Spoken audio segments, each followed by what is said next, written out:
मेरा एग्ज़ाम काफ़ी कम्पिटिटिव था और टफ़ भी था, क्योंकि इसमें 3200 से ऊपर की संख्या में छात्रों ने अपना एग्ज़ाम दिया एमबीए के लिए पंजाब यूनिवर्सिटी में सिलेक्शन के लिए। और इसमें मेरी 32वीं रैंक आई है। तो इसमें मेरी मेहनत भी है और मेरे माता पिता का आशीर्वाद और सहयोग भी है और सबकी दुआएं भी है। अभी आपने एमबीए के लिए एंट्रेंस एग्जाम दिया है, तो इससे पहले आपने बीबीए किया। जी। तो इस लाइन में आने के लिए आपको किसने मोटिवेट किया है, किसको देख करके, किससे इंस्पायर होकर के आपने ये लिया? मेरे पिताजी ने मुझे कहा कि बीबीए करो, ताकि क्योंकि उनको ये इंटरेस्ट है कि मैं आगे बिज़नेस फील्ड में जाऊं, और मेरी भी बिज़नेस में काफ़ी अच्छी रुचि है, इसलिए मैंने बीबीए चुना। और मुझे बीबीए से काफ़ी कुछ सीखने को मिला, जैसे लीगल एस्पेक्ट्स मुझे देखने को मिले, और उसके अलावा रिटेल में बहुत अच्छा मुझे एक्सपोजर मिला, मार्केटिंग में बहुत अच्छा, कंज्यूमर बिहेवियर कैसा होता है, ये सब चीज़ें। ठीक है, तो अभी अगर बात करें तो इस लाइन में आपने एक बड़ी उपलब्धि ली है। अक्सर देखा जाता है कि नेताओं के बच्चे जो वो नेता पॉलिटिक्स में जाना चाहते हैं, लेकिन आप बिजनेस लाइन में जाने का क्या रीज़न? देखिए, ऐसा कुछ नहीं बिज़नेस लाइन का, मुझे बस बीबीए में रुचि थी, इसलिए मैंने की। और मेरा शुरू दिन से पढ़ाई में बहुत अच्छा टच रहा है। 12वीं तक मैं थोड़ा कम पढ़ता था, उतना नहीं, मेरे आ जाते थे 85 से 90%, ज़्यादा नंबर तो कभी हासिल किए नहीं। पर कॉलेज में जैसे ही मैं हुआ, तो जैसे first second third in positions पर मेरे गुरुओं की मदद से जो कि है मैं हासिल कर पाया। और अभी पंजाब यूनिवर्सिटी में भी जो एग्ज़ाम हुआ, वो भी मैं अपने गुरुजी गौरव वत्स सर को भी क्रेडिट देना चाहूँगा, क्योंकि उन्होंने मुझे काफ़ी प्रोत्साहित किया पढ़ने के लिए, और मुझे अलग से क्लासेस भी दी। और साथ में मेरे शुभम सर भी, जो मुझे ट्यूशन से पढ़ाते हैं, और दीक्षा की मैंने बुक यूज़ की थी एमबीए के मैंने एग्ज़ाम देने के लिए। जी।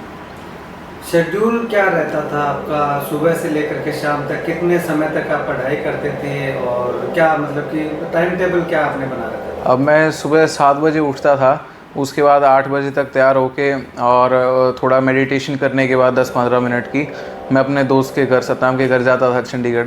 तो वहाँ पे मुझे आधा घंटा पहुँचने का लगता था। मैं 9 बजे पढ़ाई शुरू करता था, और लगभग 4 बजे तक मैं लगातार फुल स्ट्रेच पे पढ़ता था। लगभग 7 से 8 घंटे की मेरा पढ़ाई रहती, जिसमें 3-4 घंटे कॉलेज की पढ़ाई और 3-4 घंटे एमबीए के एग्ज़ाम की, क्योंकि मेरे कॉलेज के भी अभी एग्ज़ाम फ़िलहाल ही हुए हैं सेमेस्टर 6 के। और उसके बाद मैं 6 बजे जिम चला जाता, 8 बजे जिम से एक इंटेंस वर्कआउट करके, और अपना पोस्ट वर्कआउट मील कंज्यूम करके जो कि है, मैं घर चला जाता, और उसके बाद ट्यूशन से फिर सो जाता।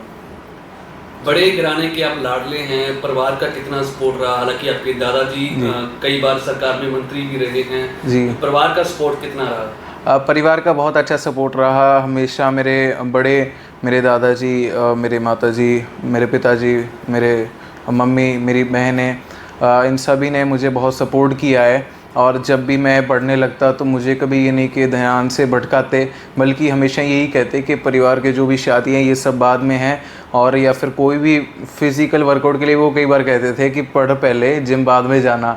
मेरे एग्ज़ाम चल रहे थे, तो मुझे दादाजी भी कई बार कहते थे कि बेटा कल तेरा एग्ज़ाम है, आज जिम छोड़ दे, एक बार कल एग्ज़ाम की तैयारी कर ले। हालांकि फिर भी मैं जिम नहीं छोड़ पाता था, क्योंकि कोई बास्केटबॉल खेलता है, कोई फुटबॉल, कोई क्रिकेट, तो हर एक ही रुचि होती है। पर हाँ, मैं एग्ज़ाम के लिए हमेशा तैयारी करता रहा, और सभी का सपोर्ट रहा। 3200 लोगों ने, 3200 स्टूडेंट्स ने, आपके साथियों ने इस एग्ज़ाम में हिस्सा लिया, लेकिन सिलेक्शन जो है वो कुछ एक लोगों का ही होना है। कितनी सीटें इसमें हैं, कितने लोगों को एडमिशन मिल पाएगा, और बाकी लोगों को क्या मैसेज देना चाहेंगे? एमबीए में पीयू में 297 सीट्स हैं इन टोटल, और यूआईएएमएस में डिपार्टमेंट में, ये नया डिपार्टमेंट है, पुराना है यूवीएस।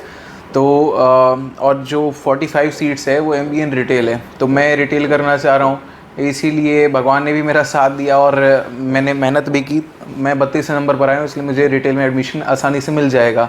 और जिन स्टूडेंट्स का एडमिशन नहीं भी हो पाए के कारण से, उनको भी मैं आगे के लिए बेस्ट विशेस देता हूँ कि आप कैट का एग्ज़ाम दीजिए, या फिर लॉ का एग्ज़ाम दीजिए, थियर लॉ, या फिर एमबीए का भी अगर देते हैं, तो आप हार्ड वर्क कीजिए, मेहनत कीजिए। आपके पास बहुत टाइम है, और अलग अलग यूनिवर्सिटीज़ हैं जिनमें आप कम्पिटिटिव एग्ज़ाम क्लियर कर सकते हैं। और जिनका सिलेक्शन हो चुका है साथियों, हम यूनिवर्सिटी में मिलेंगे, एक दूसरे के साथ सहपाठी होंगे।